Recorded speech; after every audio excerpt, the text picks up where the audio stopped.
Welcome back guys to the second video. Hope you enjoyed the first one.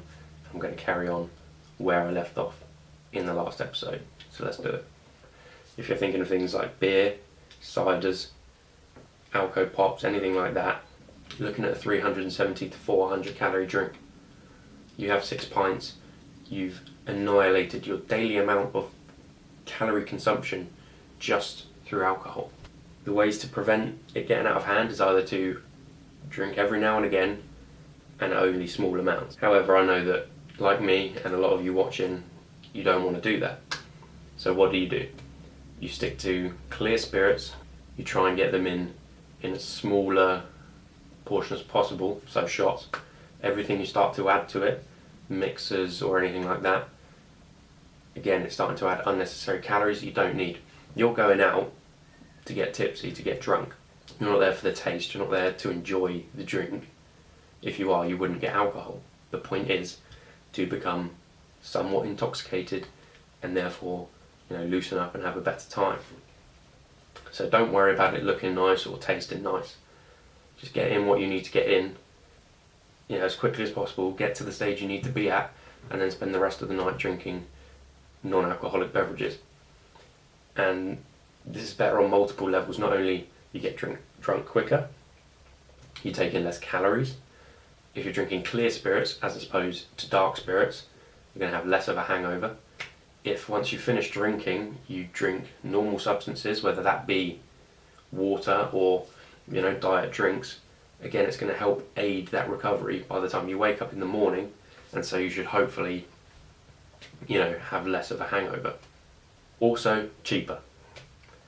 Get it out of the way, and then the rest of the night you're not wasting money on overpriced alcoholic drinks. You're going to save money, you're going to save calories, and overall you're going to enjoy the experience a lot more. Another thing you may want to consider is that by drinking alcohol, you slow down your body's process of metabolizing other things you eat. So when alcohol is consumed, your body takes priority with metabolizing and processing the alcohol before protein, fats and carbs. So you may eat a meal and then start drinking. That meal is not going to be digested properly, it's not going to be metabolized properly. The calories are going to stay in your body for longer, and therefore there is more chance of your body storing them.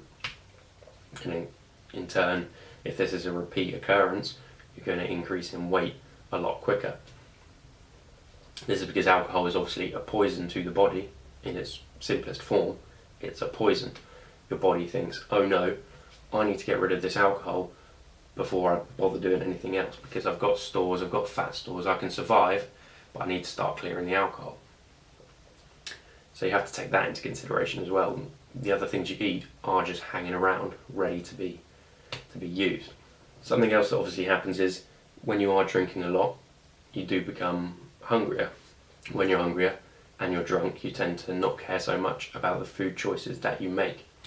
So you might find that you finished your night out, you're looking for something to eat. What do? You've just consumed 2,000 calories worth of alcohol in one night, on top of the 1,500 to 2,000 you've had during the day.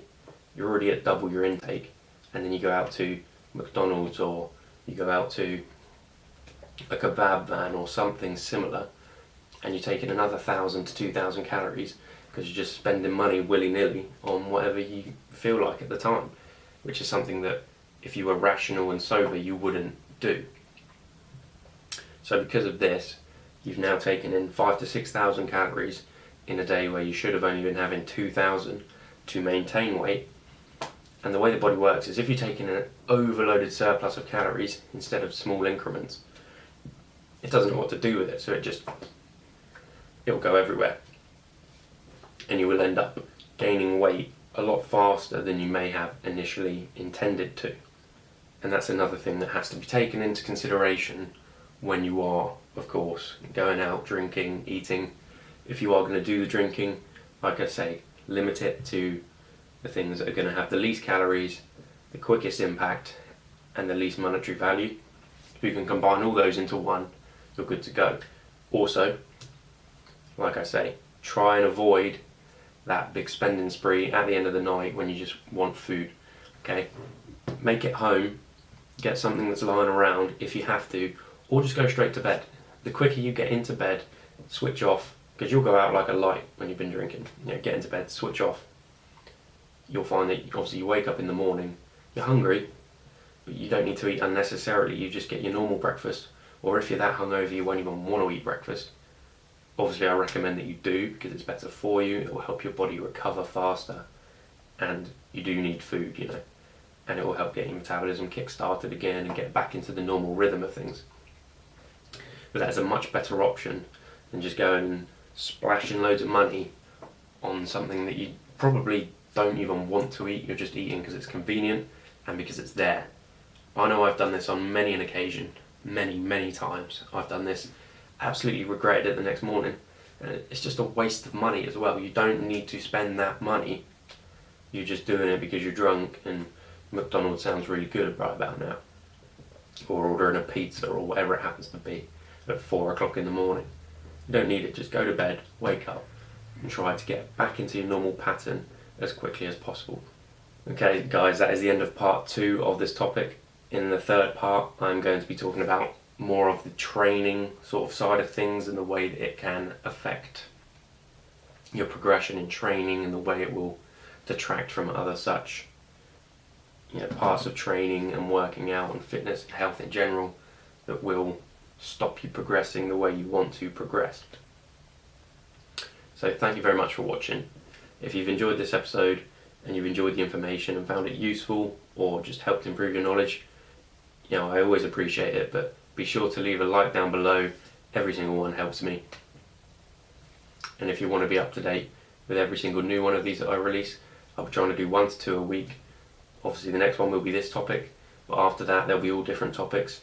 And if you have something you want to ask me or me to talk about, leave that down below in a comment or message me on one of my social media sites. But thank you very much for watching guys, and I'll see you in the next video.